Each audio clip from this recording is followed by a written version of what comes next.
Só, vamos fazer a nossa primeira conexão com a cidade do Vaticano. Que bacana, a gente vai ter a companhia da Priscila Yazbek, a nossa correspondente, que está lá na cidade de Roma, ali no Vaticano, né? Tá ali acompanhada de um monte de gente, que legal! São brasileiros que também foram à Itália acompanhar de perto o conclave. Temos ali, ao lado da Priscila, um professor de Relações Internacionais que viajou ao lado dos alunos para presenciar esse momento histórico ao lado dela, da minha amiga, da minha parceira agora de conclave nesses próximos dias, Priscila Yazbek, que conversa com a gente ao vivo, direto do Vaticano. Pri, boa madrugada aqui do Brasil e um bom dia para vocês. Que legal você poder trazer um pouquinho do olhar desses brasileiros nesse momento tão histórico para o mundo. Seja bem-vinda. Oi, Renan, bom dia para você, a todos que nos acompanham. Prazer interagir com você, meu amigo, aqui nesse dia tão importante, dia histórico do conclave. E estou aqui acompanhada dessa turma aqui que veio para o conclave diretamente do Brasil, diretamente de São Paulo, professor Igor Alves. Eu tenho problemas com nomes, mas Lara Ortiz, anotei aqui para não falar errado, Gabriela Bolelli e Carolina Watanabe, que são estudantes de Relações Internacionais da FAAP, e eu vou trazer aqui um pouco da visão deles, porque que eles vieram. Depois também o professor conseguiu apurações com fontes diplomáticas brasileiras sobre algumas das expectativas para o conclave. Vou começar falando com as meninas aqui, o que elas estão achando dessa experiência, por que elas estão aqui. Vou começar por você então, Lara, o que você está esperando desse dia tão importante, por que vocês estão aqui? O que a gente está esperando, principalmente, é poder olhar para o conclave dessa outra forma, tendo presente aqui. A gente está fazendo várias visitas em embaixadas, a gente está em contato com a imprensa. Então, de forma geral, a gente conseguir ter um contato maior com o nosso curso da área de RI, para poder aumentar a nossa visão e entender o máximo possível dos acontecimentos do mundo. É uma oportunidade assim, sensacional estar aqui nesse momento histórico. Gabriela, vocês vão tentar, então, participar da missa também? Isso, a gente tentou, fez a inscrição, mas tá aqui é um evento único, assim, a gente nunca vai voltar aqui com a faculdade, né? Então, conhecer essa parte política, religiosa, dos eventos culturais do Vaticano é uma oportunidade única que a FAAP nos presenteou, assim. E, Carol, você também é a primeira vez aqui em Roma, sim, no Vaticano. Quais são suas primeiras impressões? Ontem um dia foi intenso de vocês, né? Foram na embaixada, tudo? Sim, ontem o dia foi intenso, a gente fez várias atividades, a gente foi para embaixadas, a gente fez visitas e para mim está sendo maravilhoso, uma experiência única, eu estou adorando estar aqui, principalmente com a faculdade, estar nesse momento especial que é o conclave. Muito bem, vou conversar agora aqui com o professor Igor Alves. Professor, o senhor falou então que conseguiu apurar mais ou menos quais são as expectativas aí entre as fontes diplomáticas, que eles te disseram? Bom dia a todos os amigos da CNN, Priscila. Olha, a visão geral que eu tenho percebido aqui é que a expectativa é de que o conclave não seja tão rápido quanto a gente está imaginando, né? Eu venho dito que a minha expectativa é que esse conclave durasse talvez até o fim de semana, mas tem muita gente por aqui achando que ele pode se estender até um pouco mais. Isso devido a esse colégio cardinalício tão variado que foi formado pelo Papa Francisco e pelo fato de muitos dos cardeais estarem se vendo, se conhecendo pela primeira vez, agora nas primeiras reuniões. Então, muitos aqui não se surpreenderiam se esse conclave durasse um pouco mais do que a gente tem falado aqui, até mesmo na imprensa geral. Agora, como os próprios diplomatas, né, nos falaram, tudo pode acontecer. Ninguém sabe exatamente o que vai ser decidido, né, o que está passando pela cabeça de cada um dos cardeais. Então, nem favoritos, nem tempo de duração. A realidade do conclave é muito única, né, muito própria. Então, é um grande mistério mesmo. E, professor, o que muitos especialistas têm dito os últimos 10 conclaves tiveram uma duração média de 3,2 dias, os últimos 2 foram decididos no segundo dia, certo?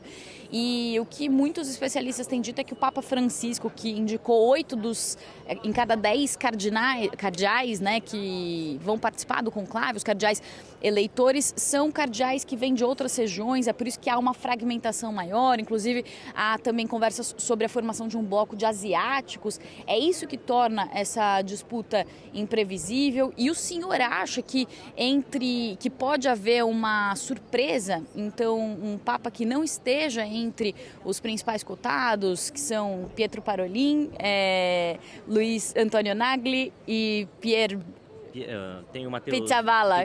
Exatamente. Matteo Zuppa. Exatamente. O senhor acha que pode ser um nome diferente desses que são favoritos até o momento? Sim, eu acho que a imprevisibilidade está no fato de, primeiro, termos blocos continentais bem estruturados, mas também blocos de posicionamentos ideológicos, políticos dentro da própria igreja. Por que a gente tem falado tanto da possibilidade de um cardeal com perfil mais moderado? Justamente porque, embora aparentemente nós tenhamos um colégio cardinalício formado por uma maioria progressista, existe um bloqueio que possivelmente os cardeais mais conservadores farão a eleição de um novo cardeal de perfil progressista. Daí, então, centralizando para um cardeal moderado. Em relação a favoritos, é o que tem sido falado por aqui. Ninguém crava um nome. O nome do Parolin, ele é um nome óbvio, um nome fácil, digamos assim, por alguns motivos. Primeiro, porque ele está numa idade muito boa para se tornar Papa, são 70 anos de idade. Segundo, porque ele é um italiano e existe uma vontade, né, do governo italiano de ter novamente um Papa após 40 anos aqui da Itália. E terceiro, porque ele tem esse perfil moderado, é um cardeal que trabalhou durante muitos anos como diplomata, então ele dialoga muito bem, conhece muito bem a Cúria. Daí o nome dele ser tão óbvio. Agora, mesmo sendo um nome óbvio, ninguém crava que ele será o Papa. E qualquer um dos 135, né, porque apesar de 133 participarem, os 135 podem se tornar Papa, né? Todos eles tem um potencial de se tornarem papas, né? A gente até conversou ontem com um dos embaixadores que nos disse que um nome é, por exemplo, de um espanhol que atualmente é cardeal em Rabat, né? Então, no Marrocos. Então, é uma possibilidade. Que é, inclusive, um dos favoritos ali da ala dos latino-americanos, né? Porque ele teria um contato ali com o Paraguai. Exatamente, com a América do Sul.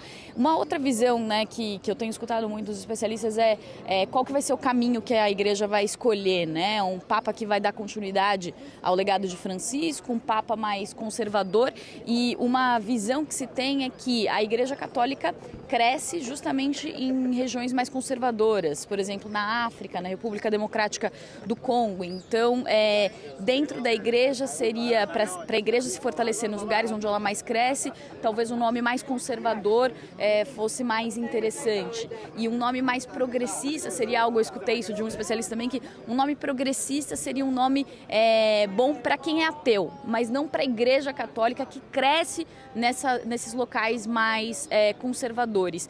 Nessa escolha de Sofia, né, entre ter um Papa mais conservador nos lugares onde a igreja mais cresce, ou ter um Papa progressista que vai ser mais bem visto de uma forma geral, talvez, no mundo, ou que pode trazer novos fiéis, talvez no mundo. O que o senhor acredita que pode acontecer? O que deve estar passando na cabeça dos cardeais nesse momento?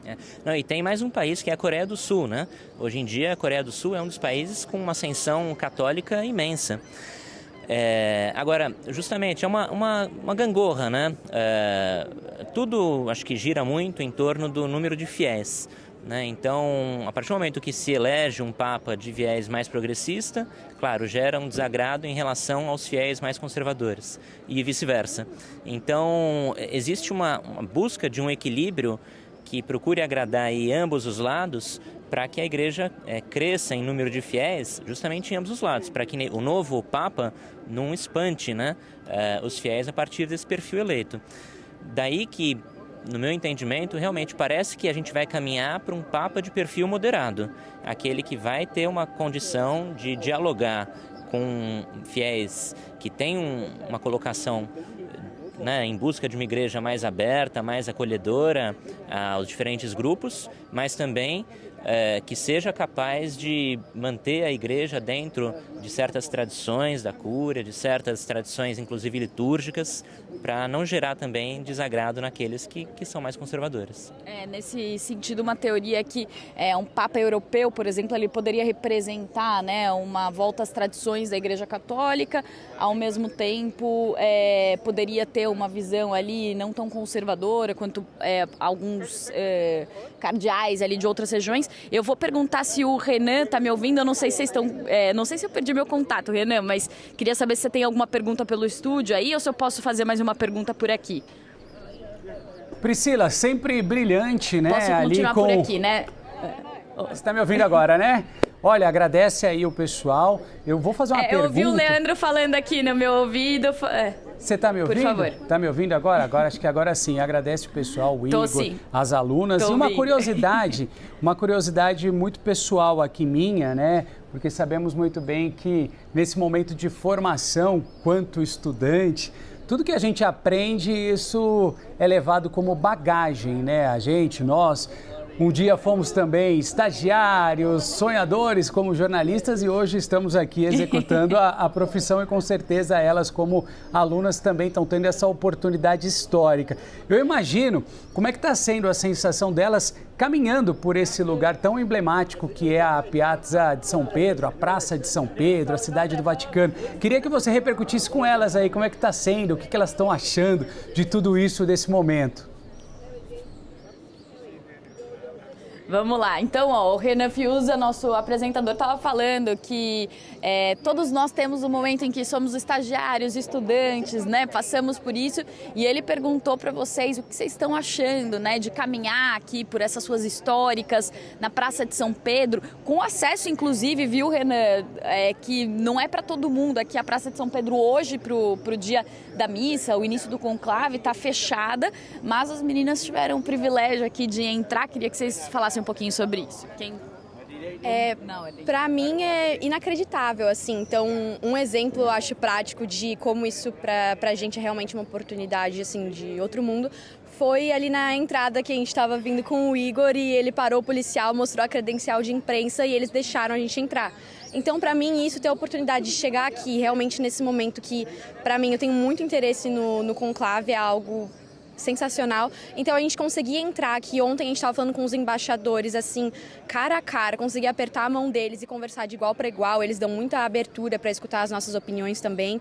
Então é sensacional, porque por mais que, por exemplo, eu e a Gabi, a gente está no primeiro semestre, a gente conseguir estar dentro desse mundo é algo que há uma semana atrás eu nunca teria imaginado. E é muito diferente a gente vir como turista e agora como estudante. Eu vim ano passado como turista e aí eu participei da parte turística. Então agora como estudante, eu sabendo mais ou menos como funciona e estar aqui nessa parte particular, assim, privilegiada, é muito diferente, muito importante, muito legal. Estando nessa posição aqui, a gente como tendo acesso à parte da imprensa é bem interessante, é uma visão bem diferenciada até, né? Porque é diferente de um visitante, então é sempre bem interessante esse novo ponto de vista. Muito bom, quero saber depois se vocês vão ter lição de casa sobre a viagem. Renan tem mais uma pergunta, pode falar, Renan, por favor. Pois é, essa lição de casa aí, elas vão tirar 10, com toda certeza, né? Não tenho dúvidas disso. Priscila, agora eu queria saber de você, sabe? A gente acompanhou a despedida, o adeus do Papa Francisco, junto, né, do Américo Martins, nosso correspondente também, do Márcio Gomes, nosso âncora do CNN Prime Time, que ambos estavam aí na cidade do Vaticano. E agora a gente tem o prazer de tê-la aí como os nossos olhares na cidade do Vaticano desse momento histórico. Duas perguntas, Pri. A primeira é, como é que está sendo para você estar aí cobrindo esse fato tão importante, não só para o mundo católico, mas para todos nós, né? Eu acho que esse é uma virada de página tão marcante, com toda certeza, a escolha de um novo Papa. E qual que é a expectativa para hoje, quarta-feira, esse primeiro dia de conclave?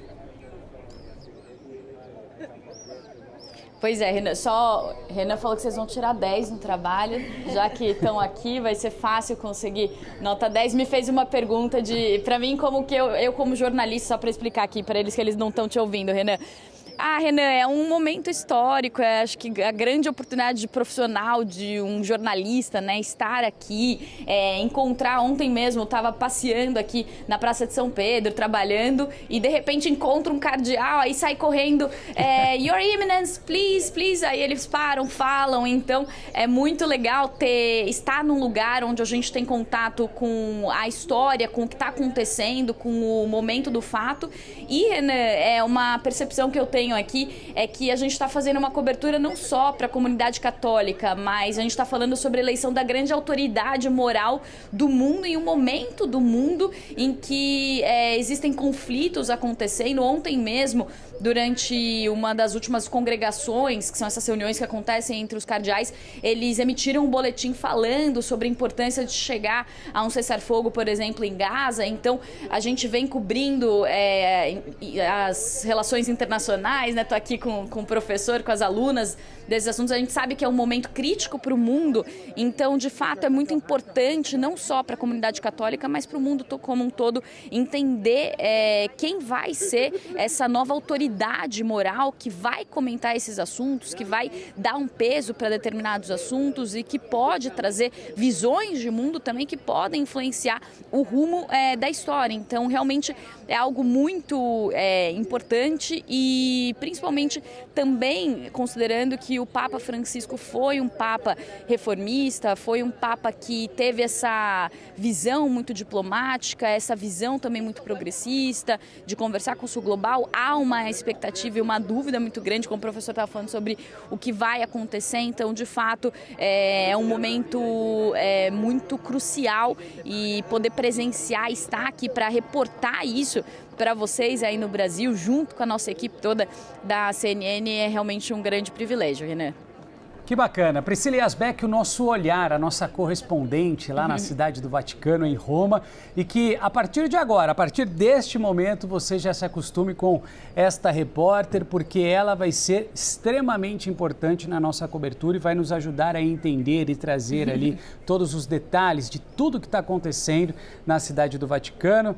Priscila, obrigado, né? A gente volta a conversar daqui a pouquinho, agradece ao professor, às alunas, uma boa estada para todos, né? E que tenhamos a escolha do próximo Papa de uma forma mais breve, né? Há pouco a gente exibiu uma reportagem da Gina Marques, Priscila, 3 anos, né, para a escolha do novo Papa. Eu acho que vai durar 3 dias, estou aqui na expectativa. Um bom dia para vocês. Assim esperamos. Bom dia, obrigada, Renan. É isso, essa foi a Priscila Yazbek com a gente, acompanhando e trazendo um pouquinho da movimentação